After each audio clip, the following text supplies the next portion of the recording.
Everyone नमस्कार, welcome back again to एमी 5। मैं आपका एजुकेटर सैयद शाहबाज दिल से स्वागत करता हूं हमारे एमी 5 चैनल पे। तो जैसा कि आप सभी लोग जानते हैं दोस्तों कि हमने इंडियन गवर्नमेंट जो एडमिनिस्ट्रेटिव सर्विसेज हैं उसकी सीरीज़ को स्टार्ट किया है। तो वन बाय वन हमें जितने भी इंपॉर्टेंट पोस्ट हैं जैसे IAS, IPS, IRS, okay, IFS, सारे इंपॉर्टेंट पोस्ट हमने कवर किए।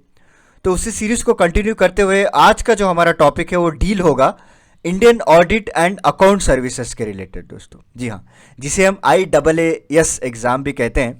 जी हाँ, जो कि mainly computer and auditor general of India के तहत इसको काम किया जाता है। तो सारा कुछ मैं आपको बताऊंगा, क्या क्या इसकी एलिजिबिलिटी क्राइटेरिया है, किस तरह से आप इस एग्ज़ाम में बैठ सकते हैं, क्या क्या इसका मेंस किस तरह से होगा, प्रीलिम्स क्या होगा, राइट, इसके एजुकेशनल क्या क्वालिफिकेशन क्या होंगे, एज लिमिट क्या होगा दोस्तों, और मेन इसके रोल्स एंड रिस्पॉन्सिबिलिटीज़ के बारे में बात करेंगे। And last but not the least salary के बारे में भी मैं आपको इसमें बताऊंगा दोस्तों। तो let's start without any delay. और आगे बढ़ने से पहले एक छोटी सी रिक्वेस्ट है कि आप हमारे चैनल को प्लीज़ लाइक, शेयर और सब्सक्राइब कर दीजिए एंड नोटिफिकेशन बेल आइकॉन को भी ऑन कर लीजिएगा, ताकि जितने भी इंपॉर्टेंट वीडियोस है मेरे द्वारा और हमारे दूसरे एजुकेटर्स उनके द्वारा जो अपलोड किया जाता है वो भी आपको टाइम टू टाइम मिलता रहेगा दोस्तों। तो let's start with the basic definition. So what is IAAS examination? देखिए, Indian audit and account service जिसका फुल फॉर्म है, एक group A civil service examination होता है दोस्तों, और एक सेंट्रल गवर्नमेंट सर्विस होती है। और मेनली जो है, जैसा मैंने कहा आपको स्टार्टिंग में, ये comptroller and auditor general of India के तहत काम करता है दोस्तों, right. And main important point है, it is a free of control from any executive authority.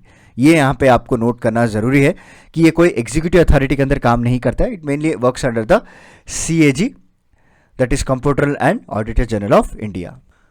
तो इसके मेन रिस्पॉन्सिबिलिटी की बात करें IAAS की, तो इनका मेन काम ये होता है कि यूनियन और स्टेट गवर्नमेंट्स के अकाउंट्स को ऑडिट करना, ओके, एंड जितने भी पब्लिक सेक्टर ऑर्गेनाइजेशंस हैं उनके अकाउंट्स को मेंटेन करना दोस्तों।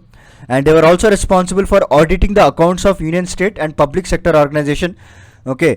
एंड ये जो समवॉट इसका जो रोल है वो US के जो GAO हैं या नेशनल ऑडिट ऑफिस देखने को मिल सकता है आपको यूनाइटेड किंगडम में, उसी की तरह इसमें सिमिलर रोल होता है दोस्तों। जब इनको रिक्रूट किया जाता है तो मेनली इनको ट्रेन की जाती है national academy of audit and accounts, जो कि शिमला, हिमाचल प्रदेश में। इनकी ट्रेनिंग वहाँ पे होती है, नॉट इन द लवासना, ओके। तो इसमें क्या क्या एलिजिबिलिटी क्राइटेरिया है?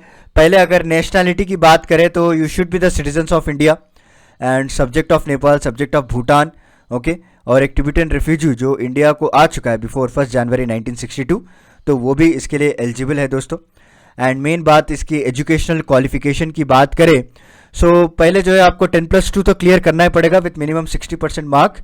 And the candidate must also hold a bachelor degree from any recognised university दोस्तों, ओके। तो आप कोई भी प्रोफेशनल या टेक्निकल क्वालिफिकेशन है जो कि गवर्नमेंट ऑफ इंडिया के द्वारा रिकॉग्नाइज किया होगा, तो वो भी है, तो आप उसके लिए भी क्वालिफाई हैं। या अगर आप MBBS हैं या फिर कोई मेडिकल एग्जामिनेशन की तैयारी कर रहे हैं या फिर कोई इंटर्नशिप है, वो भी अपीयर हो सकते हैं दोस्तों इन प्रीलिम्स और मेंस एग्जामिनेशन में। यहाँ पे एज लिमिट रखी गई है, मिनिमम आपको एज 21 ईयर्स होना चाहिए और मैक्सिमम आपको 30 ईयर्स का एज रखा गया है दोस्तों। याद रख लीजिए, 30 ईयर्स का एज यहाँ पे रखा गया है। और कितने नंबर ऑफ अटेम्प्ट्स है? देखिए, जनरल कैटेगरी कैंडिडेट्स के आपको 6 अटेम्प्ट्स है, और SC ST के जो कैंडिडेट्स हैं उनको कोई रेस्ट्रिक्शंस नहीं है दोस्तों। OBC वालों को यहाँ पे 9 अटेम्प्ट्स रखा गया है, मतलब 9 बार ये लोग एग्जाम दे सकते हैं, और same as applied for the physical handicap people दोस्तों। क्लियर? तो नेक्स्ट है हमारा, इसके अंडर क्या क्या पोस्ट आपको देखने को मिलेंगे। सो what is a post under this Indian audit and account service? देखिए, पहला आपको डिप्यूटी अकाउंटेंट जनरल बनने को मिलेगा, उसका सीनियर DAG है दोस्तों, right. Then accountant general AG या प्रिंसिपल डायरेक्टर आप बन सकते हैं। Then you have an opportunity to become an principal accountant general, या फिर एडिशनल डिप्यूटी CAG होगा दोस्तों, या डिप्यूटी CAG, जो कि 6 पोस्ट आपको यहाँ पे देखने को मिल सकता है दोस्तों।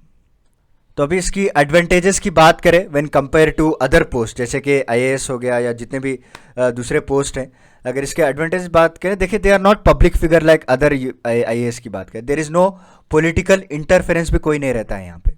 जी हाँ, एंड जो कोई भी अकाउंटिंग में इंटरेस्ट रखते हैं वो लोगों के लिए करेक्ट जॉब है दोस्तों ये। And according to the government survey, all India services, the 7 central services जो IAS है had highest percentage of job satisfaction भी माना जाता है। एंड आपको जो इवन ओवरसीज पोस्टिंग भी यहाँ पे देखने को मिल सकती है दोस्तों। और इंडिया की बात करें, यहाँ पे सारे पोस्टिंग आपको मेट्रो सिटीज़ और स्टेट कैपिटल्स में ही रखा जाता है। They will not get any rural posting. जैसे कि IAS IPS ऑफिसर की बात करें तो ज़्यादातर उनको रूरल में पोस्ट किया जाता है, बट ये जो Indian audit and account services है मेनली उनको मेट्रो सिटीज़ और स्टेट कैपिटल्स में ही पोस्ट किया जाता है दोस्तों। Okay, and there is no political interference also. And last but not the least, अगर सैलरी की बात करें, देखिए एक एवरेज इंडियन ऑडिट और अकाउंट्स ऑफिसर को जो सैलरी मिलती है वो 12 लाख पर ईयर होता है दोस्तों। मतलब आप मंथली जो है 1 लाख अप्रॉक्सीमेटली कमा सकते हैं, राइट। सो अगेन आप जैसा आपका एक्सपीरियंस बढ़ता जाएगा या आपकी जो पोस्ट है, पोजीशन है आपकी बढ़ती जाएगी, so it will go up to 2 lakhs per year. Okay, so this is about the basic overview, basic idea of Indian audit and account services कि किस तरह से आप बन सकते हैं, क्या क्या एडवांटेजेस हैं, क्या क्या पोस्ट हैं इसमें, राइट, क्या क्या रोल्स एंड रिस्पॉन्सिबिलिटीज़ हैं और एलिजिबिलिटी क्राइटेरिया है, सब कुछ मैंने आपको बता दिया है।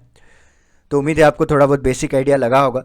तो चलिए मिलता हूँ मैं आपको अगले लेक्चर में कुछ इंटरेस्टिंग टॉपिक के साथ। तब तक के लिए धन्यवाद। Take care, stay safe and stay healthy. Thank you so much दोस्तों।